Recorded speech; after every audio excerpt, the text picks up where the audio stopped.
Hi, it's Chris with Wannabe Honey Farms. I posted a video the other day on watering the bees, and I just kind of put it on Facebook. Then I thought, well, I'll throw it up on YouTube too.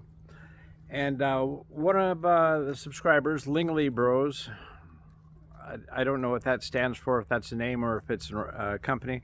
But anyway, he pointed out to me I hadn't made a video in a while. I'm going to cover a lot in this video in probably a short amount of time, and I'm not going to go into a whole lot of detail right now. But this has been a real exciting year for me, and I wanted to bring you guys up to speed on what I've been doing, and I'm going to bring you in on the back end.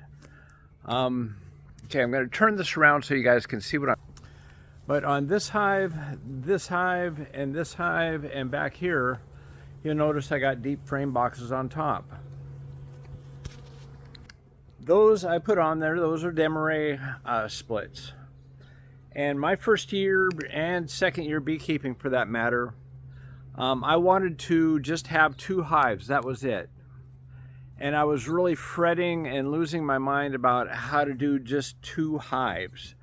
Because I had carniolans, and if you guys are up to speed on beekeeping, carniolans build up really fast. And they have a tendency to swarm because they build up so fast. And I was scratching my head, and all that year I was really worried. I did have a swarm, but I caught it in time. I was able to fix it with a tearing off split. You can find that in my videos. It was messy, it was big, and it turned into a big deal because they're carnies, and carnies generally, I won't say generally, but a lot of times they have brown queens. And my first and second year, I could not find those queens to save my life. I've evolved like most beekeepers, and now I can pretty much find a queen at the drop of a hat. But at that point, I couldn't. And so splitting hives, I didn't want to do that. Trying to keep them from swarming, it was a major headache. And so these Demaray splits have just been a godsend as to taking care of swarm control. I've got a video in there that describes Demarays, so I'm not going to go into a whole lot of detail. But when you're brood frame, and I operate single brood frames, it's just easier for me. If there's a problem, it's easier to find. If I need to find the queen for whatever reason, I only got 10 frames to go through.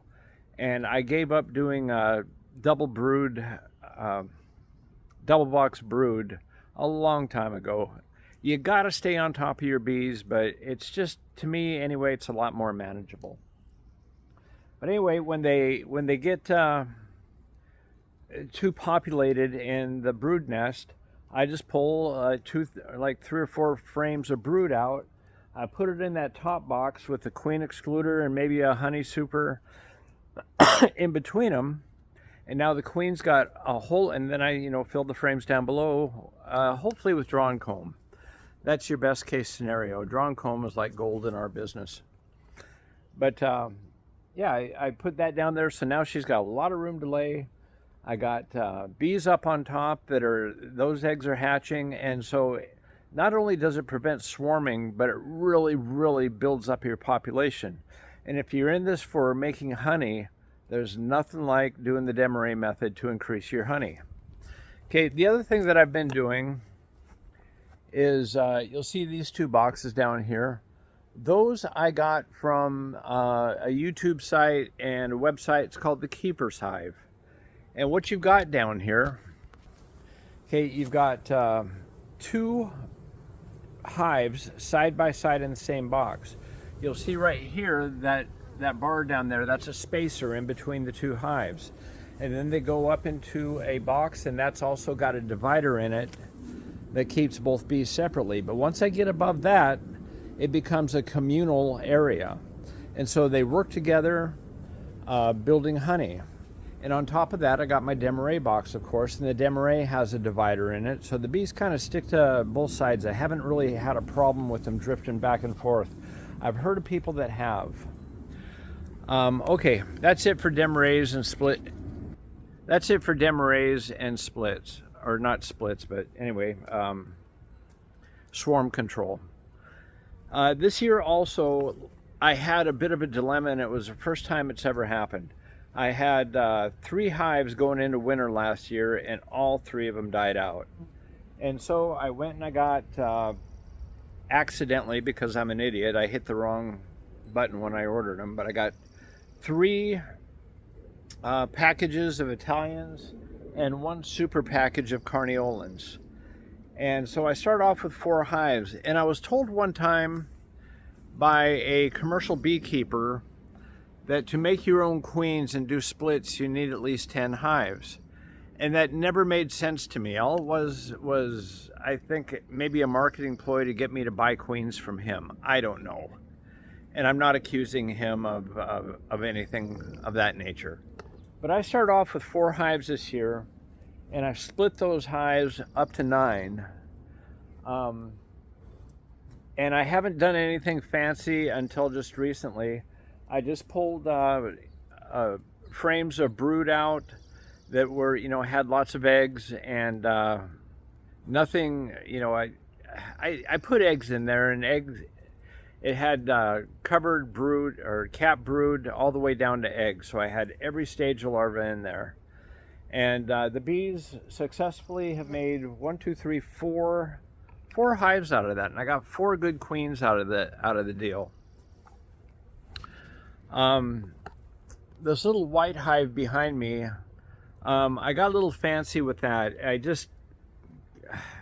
I had an overpopulace of bees up in my Demeray splits, so I pulled them out and I shook, like, I don't know, probably about 10 frames into a 5-frame box. And I made sure that they were all cap brood. And then I thought I'd get fancy, so I tried my hand at grafting queens. And I put a queen, I think I got 7 grafts in there right now. And if you plan on grafting queens, I would try it as soon as possible and not put it off, because when you watch videos of people grafting queens, it is not as easy as they make it out to be. When you're in there with your grafting tool, those little holes are deep with a very narrow tool. And I was having a whole lot of problem just getting the egg, or excuse me, the 3-day-old larva out and into my grafting cups.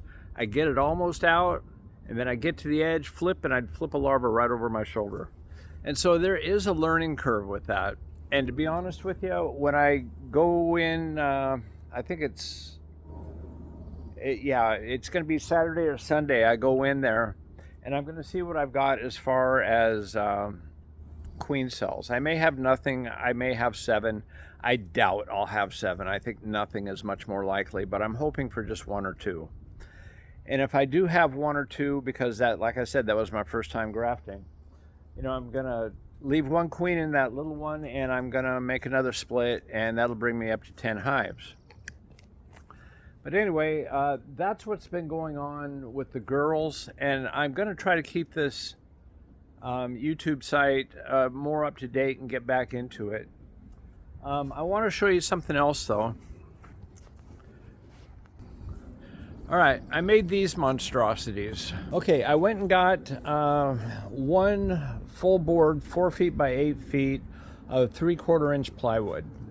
And I figured I'm buying these boxes off of, Dayton or Man Lake, and I'm paying about $23 a box. So I just wanted to see how hard it would be to make myself. Not hard at all. I'm not a carpenter by any stretch of the imagination. And carpentry is just not my thing. I measure 5 times, cut once, and I still get it wrong. But anyway, I went on AI on my Android phone. I went to Gemini, and I asked Gemini, I said, okay, I got a 4 feet by 8 feet piece of wood. What are the best cuts to make Langstroth deep hives?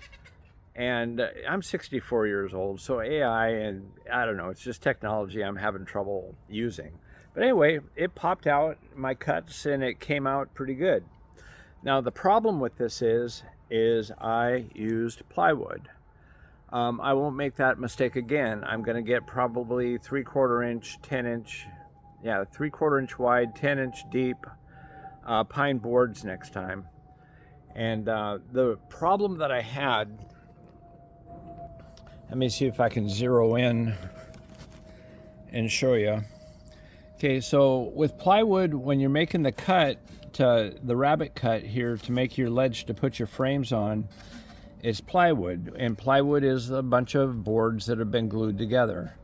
And so the plywood splits, it doesn't cut well when you're trying to do that kind of a cut.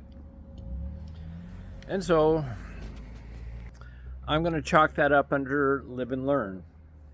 Also, what I did with these boxes, make the switch again, is I put cleats on the outside. Just I took a 2x4, cut it into chunks, and I put them on the sides.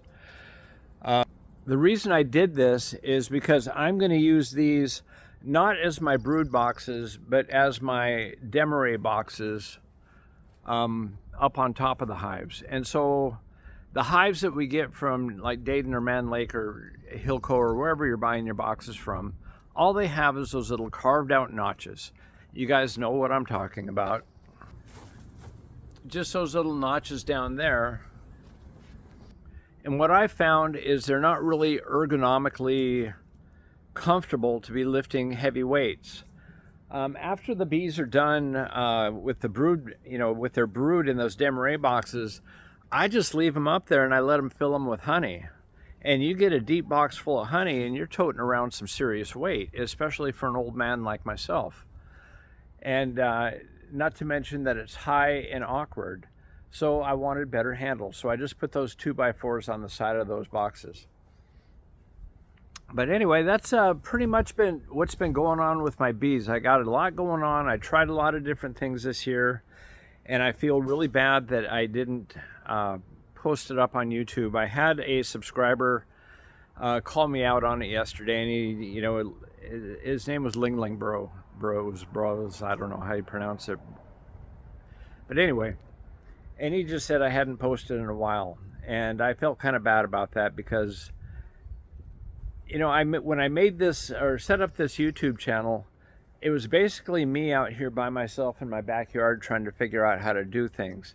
And I was using it as a cry for help. And people would watch it and I got trolled to death. And there were some really good people that were really helpful and helped me out in my last couple of years. Or my first couple of years, well, even my last couple of years. But I kind of abandoned it. I thought I could be a better beekeeper if I focused on the hives rather than the videos. This channel only has like 400 subscribers. It's not monetized. I'm not making anything off of it. It's strictly informational and it's kind of fun for me. And so I promise to be more diligent about it in the future. Anyway, thanks for watching. I'm going to start going in. I go into the hives usually on Friday, so I'll probably drop a video on Saturday or Sunday. But anyway, guys, thanks for being with me. Bye.